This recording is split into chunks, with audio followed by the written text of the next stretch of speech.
ഈ ഒരു തിയറിയിലേക്ക് എത്തിപ്പെടാൻ ഉണ്ടായിട്ടുള്ള ഏതെങ്കിലും ഇൻസിഡൻറ്റോ കാര്യങ്ങളോ എന്തെങ്കിലും ഉണ്ടായിട്ടുണ്ടോ? തിയറിയിലോട്ട് എത്തിപ്പെടാമെന്ന് പറഞ്ഞാൽ ഞാനൊരു ദിവസം പേപ്പർ എഴുതിക്കൊണ്ടിരിക്കുകയായിരുന്നു. വേറെ ഒരു സെപ്പറേറ്റ് പേപ്പർ. ഈ പേപ്പർ എഴുതിക്കൊണ്ടിരിക്കുമ്പോൾ പുതിയൊരു സെക്ഷൻ എഴുതിക്കൊണ്ടിരിക്കുകയായിരുന്നു. അപ്പോൾ ഞാൻ ദാഹിച്ചപ്പോൾ ഫ്രിഡ്ജിൻ്റെ അടുത്തോട്ട് പോയി വെള്ളം കുടിക്കാൻ പോയി. അപ്പോൾ വെള്ളം കുടിക്കാൻ പോയപ്പോൾ ഫ്രിഡ്ജിൻ്റെ ഡോറ് തുറന്നു, ഒരു കുപ്പി എടുത്തു, കുടിക്കാൻ നോക്കി. ആ കുടിക്കാൻ നോക്കിയ സമയത്ത് എന്ന് പറഞ്ഞാൽ അതിലൊരു വലിയ ഐസും കട്ട ഉണ്ടായിരുന്നു. ഈ ഐസും കട്ട എൻ്റെ തൊണ്ടയിൽ കുടുങ്ങി. അപ്പം ആ ഒരു മോമെൻറ്റിലാണ് ഈ വൈറ്റ് ഹോളിനെ കുറിച്ച് ഒരു മെയിൻ പിവിറ്റൽ പോയിന്റ് വന്നത്. ഫോർമലൈസ് ചെയ്യാനുള്ള ഒരു ചാൻസ് വന്നത് ഈ മൊമെന്റ് കാരണമാണ്.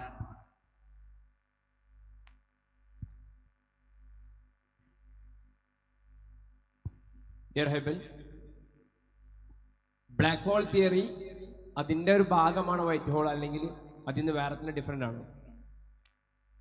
വൈറ്റ് ഹോൾ എന്ന് പറഞ്ഞാൽ ബ്ലാക്ക് ഹോളിന്റെ ഓപ്പോസിറ്റ് ആണ്. അപ്പോൾ ഏകദേശം സെയിം വശമല്ല. ഒന്ന് എക്സ്പ്ലെയിൻ ചെയ്യാൻ പറ്റും? ബ്ലാക്ക് ഹോൾ എന്ന് പറഞ്ഞാൽ അതിൻ്റെ അടുത്തുള്ളതൊക്കെ ഉള്ളിലോട്ട് വലിക്കുന്നൊരു സാധനമാണ്. പക്ഷെങ്കിൽ വൈറ്റ് ഹോൾ എന്ന് പറഞ്ഞാൽ അടുത്തുള്ളതൊക്കെ ഉന്തുന്ന സാധനമാണ്. അല്ലാത്തതൊക്കെ ഓൾമോസ്റ്റ് സെയിം സാധനമാണ്.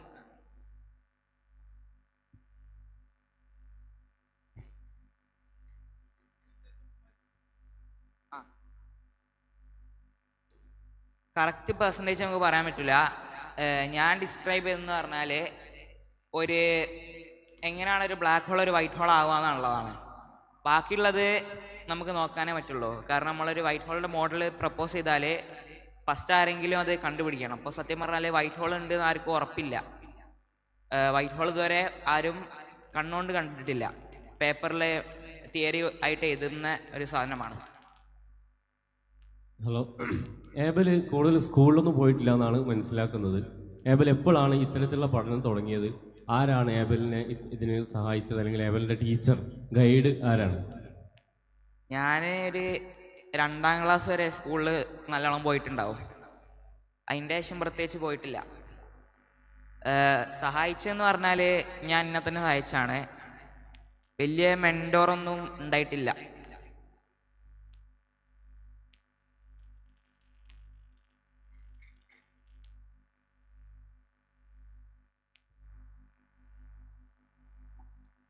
ഇതിലേക്ക് വരാൻ നിങ്ങൾക്കുണ്ടായ ഒരു മോട്ടിവേഷൻ ആരായിരുന്നു? മോട്ടിവേഷൻ എന്ന് പറയാൻ ഒരു പെട്ടെന്ന് വന്നൊരു മോട്ടിവേഷനാണ്. ഒരു സ്പെസിഫിക് ആളല്ല, ഒരു ഐഡിയ ആണ്.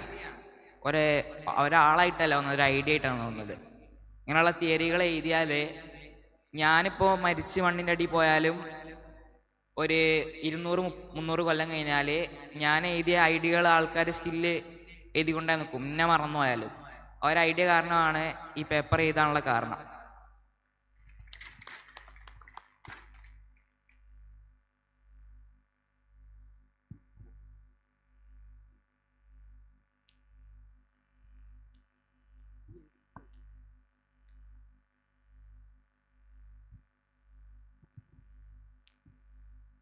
ഒരു ക്വസ്റ്റ്യൻ ചോദിക്കുകയാണ്, സ്പേസുമായിട്ട് ബന്ധപ്പെട്ട ക്വസ്റ്റ്യനാണ്. ഇതിൽ സ്ട്രിങ് തിയറി എന്ന് പറഞ്ഞിട്ടൊരു തിയറി ഉണ്ടല്ലോ. അതായത് ഇപ്പോൾ സ്പേസിൽ, ഏതെങ്കിലും ഒരു സ്പേസിൽ ഞാൻ ഒരു പോർട്ടൽ ഓപ്പൺ ചെയ്തിട്ട് അതിൽ ഞാൻ എൻ്റെ ഒരു ഫോൺ വെച്ചാൽ വേറെ സ്പേസിൽ ഏതെങ്കിലും ഒരു ഡയമെൻഷനിൽ ഏതെങ്കിലും സ്പേസിൽ എനിക്ക് അതിലൂടെ കടന്നു പോകാനുള്ള അങ്ങനെ ഒരു തിയറീനെ പറ്റി കേട്ടിട്ടുണ്ട്. ഇത് നിങ്ങളുമായി ബന്ധപ്പെട്ടതാണോ എന്നുള്ളതിനെ പറ്റി അറിയില്ല. ഈ ഭാഗം ഒന്ന് നിങ്ങൾ എക്സ്പ്ലെയിൻ ചെയ്ത് തരാണെന്നുണ്ടെങ്കിൽ. അതിൻ്റെ പേരെന്ന് പറഞ്ഞാൽ ഐൻസ്റ്റൈൻ റോസൻ ബ്രിഡ്ജ് ആണ്. അതൊരു വേം ഹോൾ പോലുള്ള സാധനമാണ്. ഏതെങ്കിലും ഒരു സ്ഥലത്ത് ഒരു ദ്വാരം ഉണ്ടാവും. അതിലോട്ട് നമ്മൾ കയറിയാൽ കുറേ ദൂരമുള്ള വേറെ സ്ഥലത്ത് നമുക്ക് കയറാൻ പറ്റും. നമ്മളെ സോളർ സിസ്റ്റത്തിൽ നിന്ന് വേറെ സോളർ സിസ്റ്റത്തോട്ട് പോകണം, കുറേ ദൂരം വേണ്ടി വരും, നമുക്ക് പറ്റൂല. പക്ഷെങ്കിൽ ഇങ്ങനത്തെ ഒരു സാധനം ഉണ്ടെങ്കിൽ നമുക്ക് പെട്ടെന്ന് തന്നെ അവിടെ എത്താം. അതാണ് ഐഡിയ. ഇത് ഫിസിക്കലി പോസിബിൾ ആവാനുള്ള എന്തെങ്കിലും ഒരു ചാൻസ് ഉണ്ടോ? ഈ ഐഡിയ പോസിബിൾ ആണ്, പക്ഷെങ്കിൽ എങ്ങനെയാണ് ഇങ്ങനത്തെ ഒരു സാധനം ഉണ്ടാവുക എന്നുള്ളത് നമുക്ക് ഇതുവരെ അറിയില്ല. ഐഡിയ പോസിബിൾ ആണ്. ബ്ലാക്ക് ഹോളിന്റെ എക്സിസ്റ്റൻസ് പ്രൂവ് ചെയ്തിട്ടുണ്ടോന്നാണോ? ബ്ലാക്ക് ഹോളിന്റെ എക്സിസ്റ്റൻസ് പ്രൂവ് ചെയ്തിട്ട് അത്യാവശ്യം സമയമായി. നമ്മൾ 2017 ബ്ലാക്ക് ഹോളിന്റെ ഫോട്ടോ വരെ എടുത്തിട്ടുണ്ട്. അപ്പോൾ ബ്ലാക്ക് ഹോളിൻ്റെ എക്സിസ്റ്റൻസ് നല്ലോണം പ്രൂവ് ആയിട്ടുള്ള ഒരു സാധനമാണ്. പക്ഷെ വൈറ്റ് ഹോളിൻ്റെതാണ് പ്രൂവ് ആവാത്തത്. ഇനി അടുത്തതായിട്ട് എന്താണ്, ഇപ്പോൾ ഒരു തിയറി എഴുതി കഴിഞ്ഞു, ഇപ്പോൾ എന്തെങ്കിലും തിയറി എഴുതിക്കൊണ്ടിരിക്കുകയാണോ അതോ അടുത്തതായിട്ട് എന്താണ് പ്ലാന്? ഇപ്പോൾ ഒരു തിയറി എഴുതുന്നുണ്ട്. പക്ഷെങ്കിൽ നമ്മൾ സമയം വെച്ച് പോകുമ്പോൾ പുതിയത് എഴുതാനുള്ള ആഗ്രഹം വരും. അപ്പം അങ്ങനെ എഴുതലാണ്. ഇപ്പോൾ ഒന്ന് എഴുതുന്നുണ്ട്. ഫ്യൂച്ചർ പ്ലാൻ എന്ന് പറഞ്ഞാൽ ഇങ്ങനത്തെ പേപ്പറൊക്കെ എഴുതുക, എവിടെയെങ്കിലും പോയി പഠിക്കുക, അങ്ങനെയാണ് പ്ലാൻ.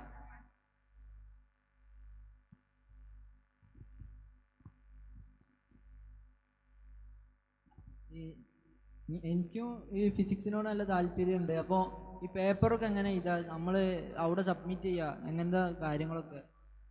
പേപ്പർ എഴുതിയാൽ പിന്നെ സബ്മിറ്റ് ചെയ്യാൻ ഈ സമയത്ത് സിമ്പിളാണ്.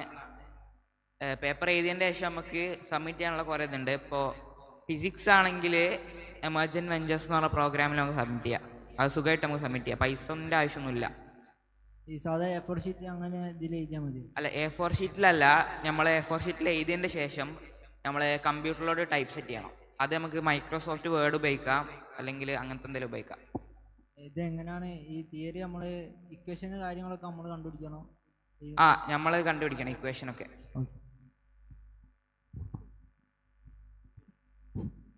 Hello, white hole black hole ഇതിൻ്റെ ഡിഫറൻസ് പറഞ്ഞതുപോലെ നമുക്കെല്ലാവർക്കും അറിയുന്നത് പോലെ ബെർമുഡ ട്രയാങ്കിൾ, അതിന് എന്തെങ്കിലും ഒരു മാഗ്നറ്റിക് എനർജി ഉണ്ടോ?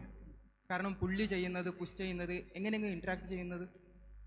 ബെർമൂഡ ട്രയാങ്കിൾ എന്ന് ഉദ്ദേശിച്ചത് ആ കടലിന് നടുള്ള? യെസ്.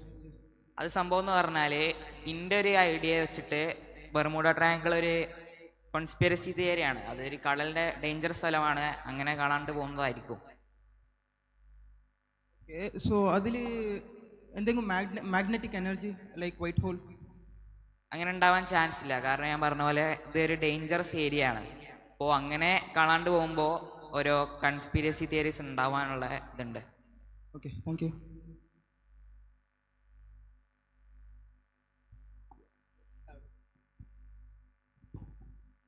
നിങ്ങൾക്ക് ഇനിയും കുറെ ചോദ്യങ്ങൾ ചോദിക്കണം എന്നില്ലേ? എത്ര ചോദ്യം? എത്രയുണ്ട്? സത്യത്തില് പിന്നെ we are discussing on place. അവർ discussing topic about place, PLACE. But he is discussing on space, SPACE. We are discussing on place. നമ്മൾ പ്ലേസിൽ നിന്നും സ്പേസിലേക്ക് പോവുക. പ്ലേസ് താഴെ, സ്പേസ് മുകളിൽ, ആ ഒരു തരത്തിലേക്ക്. സത്യത്തിൽ നമുക്ക് അസൂയയില്ലേ? ഇല്ലേ? രണ്ട് കാര്യത്തിൽ അസൂയാവാലോ. ലാ ഹസദ, ലാ ഹസദ, അങ്ങനെ ഹദീസില്ലേ? രണ്ട് കാര്യത്തിലല്ലാതെ ഏത് കാര്യത്തിൽ? ഉള്ള കഴിവുകൾ ചോർന്നു പോകണമെന്ന ദുഷ്ടബുദ്ധി ഉണ്ടെങ്കിൽ ആ അസൂയ ഈസ് സ്ട്രിക്ട്ലി പ്രൊഹിബിറ്റഡ്.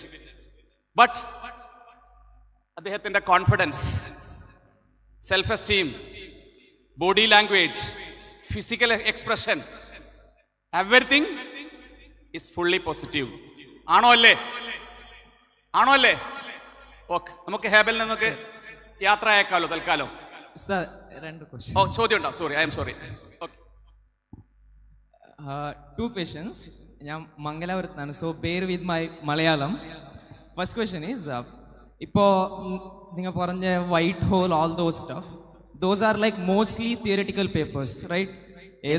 ഏതെങ്കിലും ഒരു ഓർഗനൈസേഷൻ അല്ലെങ്കിൽ ഗവൺമെന്റ് ഫണ്ട് ചെയ്യുന്നുണ്ടെങ്കിൽ അപ്ലൈഡ് ഫിസിക്സ് ആയിട്ട് ഉണ്ടാവും mostly, because that is beneficial for today's world. Now who is funding all of these? End of the day എന്തായാലും ഓർഗനൈസേഷൻ ആക്കാനല്ലോ. അക്കാഡമിക്സ് ആണോ അല്ല അതല്ലാണ്ട് ആരാണ് ഇതിനെ ഫണ്ടൊക്കെ ചെയ്യുന്നത്? ഓർഗനൈസേഷൻ ആണോ? എന്താണ് സംഭവം? Good question. You're right. If government decides to fund a project, it has to be usable in our generation for our people. So theoretical physics won't work unless it's usable for war and stuff like that. But the organizations who fund theoretical projects are usually philanthropic. So they do it for the advancement of human knowledge, not for anything other than that. So they do it for the advancement of human knowledge. So it's mostly little organizations, not large organizations like the government or anything like that. So it's mostly small organizations funding these theoretical projects. Sort of non-profit organizations, right? No, non-profit organizations are usually funding this. Okay. One more question is, you said you only done your second class in India, I believe. Yes. അത് കഴിഞ്ഞിട്ട് ഇപ്പോൾ America പോവാന്ന് പറഞ്ഞെങ്കിൽ it's not that easy to get the scholarship, right? So you have to write some essay or maybe paper. So how did you end up there? Like ഒരു 2ാം ക്ലാസ്സിന്റെ കുട്ടിക്ക് എന്തായാലും ബേസിക്സ് അറിയോ അത്ര, ഇത്രയൊക്കെ ഇതാന്ന് പറഞ്ഞാൽ how was your journey? Like ആ നിലയിലേക്ക് എത്താൻ എങ്ങനെ പറ്റിയെന്ന് ഒരു like that whole journey, can you explain me that? I think I was in 2nd standard when COVID arrived. So I didn't go to 3rd or 4th. After that, I basically studied by myself, watched some movies. And I continued on that path. And I think it was in 7th standard when ആ ഒരു സമയത്ത് mark കുറഞ്ഞിട്ട് 8ാം ക്ലാസ്സിലോട്ട് അവർ കയറ്റില്ല എന്ന് പറഞ്ഞു. അപ്പോൾ ആ ഒരു സമയത്ത് പ്രിൻസിപ്പാളുടെ ഓഫീസിൽ പോയിട്ട് മാർക്ക് ഇല്ല, 8ാം ക്ലാസ്സിലോട്ട് ആക്കുമോ എന്ന് ചോദിക്കാൻ പോയ സമയത്താണ് ഈ ഫിസിക്സ് ആലോചിക്കാൻ തുടങ്ങിയത് മെയിനായിട്ട്. അപ്പോൾ ആ ഒരു ജേണി എന്ന് പറഞ്ഞാൽ എന്തെങ്കിലും ഒന്ന് ആവും എന്നുള്ളൊരു ഹോപ്പ് ഉണ്ടായിരുന്നു. അപ്പോൾ ആ ഒരു സമയത്ത് ഒന്നും ആവില്ല എന്ന് മനസ്സിലായപ്പോൾ അപ്പോൾ വന്നതൊരു സംഭവമാണ് ഫിസിക്സ് എന്ന് പറഞ്ഞാൽ. അപ്പോൾ അതാണ് മൊത്തമുള്ള ജേണി എന്ന് പറഞ്ഞാൽ. താഴോട്ട് മോളോട്ടും. ഒരു സമയത്തെത്തുമ്പോൾ കംപ്ലീറ്റ്ലി മോളോട്ട് പോകാനുള്ളൊരു ആഗ്രഹമുണ്ട്, പക്ഷെങ്കിൽ നടക്കലുണ്ടാവില്ല. അതാണ് ജേണി. Thank you. അസ്സലാമു അലൈക്കും. ഹെബൽ. വലൈക്കും അസ്സലാം. അല്ലാഹു ബാരിക് ഫി ഇൽമിക്. എൻ്റെ പേര് സയീദ്, കാസർഗോഡ് ജില്ലയിൽ നിന്നാണ്. അപ്പോൾ ഹാബൽ ഫിസിക്സിൻ്റെ വഴിയിൽ, ഈ വൈറ്റ് ഹോളിൻ്റെ വഴിയിൽ സഞ്ചരിക്കുമ്പോൾ അള്ളാഹുവിൻ്റെ കരങ്ങൾ സ്പർശിക്കാൻ സാധിച്ചിട്ടുണ്ടോ? പ്രത്യേകിച്ച് ഇപ്പം നിരീശ്വരത്വമൊക്കെ ഒരുപാട് സമൂഹത്തിൽ വ്യാപിച്ചു വരുമ്പോൾ ഹാബിൽ ഫിസിക്സിൻ്റെ വഴിയിൽ എങ്ങനെ ഇതിൻ്റെ നമ്മുടെ ഈ പ്രപഞ്ചത്തിന് അല്ലെങ്കിൽ ഇതിൻ്റെ പിന്നിൽ ഒരു ശക്തിയുണ്ട് എന്നതിനെ എങ്ങനെ പരിചയപ്പെടുത്തും? അത് ഓൾറെഡി ഉള്ള കാര്യങ്ങളാണ്. നമ്മളെ ഭൂമി എന്ന് പറഞ്ഞാൽ നമ്മളിപ്പോൾ ജീവിക്കുന്ന പറഞ്ഞാൽ ഒരു പെർഫെക്റ്റ് റേഷ്യോയിലാണ്. ഇച്ചിരി താത്തിയാലേ നമ്മളുണ്ടാവില്ല, ഇച്ചിരി പൊക്കിയാലേ നമ്മളുണ്ടാവില്ല. അപ്പോൾ ഒരു ക്രിയേറ്റർ ഇല്ലാണ്ട് നമ്മളുണ്ടാവില്ല, അത് എവിഡൻ്റ് ആണ്. പക്ഷേ ഈ ഏത്തിയസ്റ്റൊക്കെ കാരണം ഇവര് പറയുന്നത് അതല്ലാണ്ടൊരു ചാൻസ് ഉണ്ടാവും എന്നാണ് അവർ പറയുന്നത്. പക്ഷേ നമുക്കറിയാലോ എന്തായാലും ഉണ്ടാവും, കാരണം നമ്മളൊരു പെർഫെക്റ്റ് റേഷ്യോയിലാണ് ജീവിക്കുന്നത്. നമ്മളെ ഭൂമി ഇച്ചിരി ബാക്കോട്ടാണെങ്കിൽ ഓർബിറ്റിൽ നമ്മൾ തണുത്തു പോകും, ഇച്ചിരി മുന്നോട്ടാണെങ്കിൽ നമ്മൾ ഇല്ലാണ്ടാവും, സണ്ണിൻ്റെ ചൂട് കാരണം പോകും. പക്ഷെ നമ്മൾ പെർഫെക്റ്റ് റേഷ്യോയിലാണ്. അപ്പം അത് നമ്മളെ അള്ളാഹുവിൻ്റെ വർക്കില്ലാണ്ട് നടക്കൂല. അപ്പം നമ്മളൊരു പെർഫെക്റ്റ് റേഷ്യോയിലാണുള്ളത്. അസ്സലാമു അലൈക്കും. വലൈക്കും സ്ലാം. ഞാൻ ഇത്തരം ഒരു സദസ്സായതുകൊണ്ടാണ് ഇങ്ങനൊരു ചോദ്യം ഉന്നയിക്കുന്നത്. കാരണം എൻ്റെ മുന്നിൽ ഒരു ഫിസിക്സിൽ വളരെ നോളജുള്ളൊരു വ്യക്തിയുണ്ട്, മതപരമായിട്ട് ഒരുപാട് നോളജുകളുള്ള, ഒരുപാട് കിതാബുകൾ പഠിച്ചിട്ടുള്ള ഉസ്താദുമാരുണ്ട്. അപ്പോൾ എൻ്റെ ചോദ്യം ഇതാണ്, ഞാനും ഒരുപാട് സ്പേസിനെ കുറിച്ചിട്ട് പഠിക്കാൻ വേണ്ടി ശ്രമിച്ചിട്ടുണ്ട്.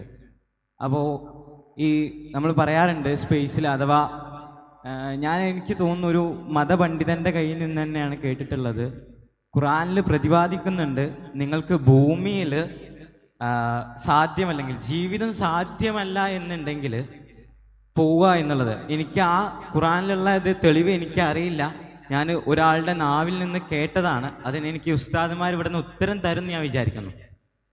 എൻ്റെ ചോദ്യം ഇതാണ്, അങ്ങനെ സ്പേസിലേക്ക് അഥവാ മറ്റൊരു ഗ്രഹത്തേക്ക് ഇപ്പോൾ ഈ പറഞ്ഞ തന്നെ നമ്മുടെ സോളാർ സിസ്റ്റത്തിൽ അല്ലെങ്കിലും ഇതുപോലെ തന്നെ ഇപ്പോൾ ബ്ലാക്ക് ഹോളിലൂടെ സഞ്ചരിച്ചിട്ടോ, അതല്ല ഇപ്പോൾ വേം ഹോളിനെ കുറിച്ച് പറഞ്ഞു, അതിലൂടെ സഞ്ചരിച്ചിട്ടോ മറ്റൊരു സോളാർ സിസ്റ്റത്തിലേക്ക് പോയിട്ട് അവിടെ ലൈഫ് പോസിബിൾ ആവുന്ന ഹേബിൾ വിശ്വസിക്കുന്നുണ്ടോ? ലൈഫ് പോസിബിൾ ആയിരിക്കും, പക്ഷേങ്കിൽ നമ്മളെ ഭൂമിയിലുള്ളവരൊരിക്കലും സംഭവിക്കൂല, എന്തെങ്കിലും കുഴപ്പമുണ്ടാവും. അപ്പോൾ നമ്മളെ പോലെ നമ്മളെ യൂണിവേഴ്സ് ഭയങ്കര വലുതാണ്, അപ്പോൾ ലൈഫ് പോസിബിൾ ആയിരിക്കും, പക്ഷെ നമുക്ക് എത്താനുള്ള വഴിയില്ല. അവിടെ എത്തിയിട്ട് ഇതുപോലെ സമയമെടുത്ത് ബിൽഡിംഗ് ഒക്കെ ഉണ്ടാക്കാനുള്ള ഇതും നമുക്കില്ല. അപ്പോൾ എർത്തിന് പ്രശ്നം വരികയാണെങ്കിൽ ഏറ്റവും നമുക്ക് ലാഭം വരിക എന്ന് പറഞ്ഞാൽ നമ്മൾ എർത്തിനെ നന്നാക്കുന്നതായിരിക്കും. കാരണം അവിടേക്ക് പോകുന്നതിനെക്കാട്ടും സിമ്പിൾ എന്ന് പറഞ്ഞാൽ എർത്തിന് എന്തെങ്കിലും പ്രശ്നം വരുന്നുണ്ടെങ്കിൽ നമ്മളെ ഭൂമി നന്നാക്കുന്നതായിരിക്കും സുഖം.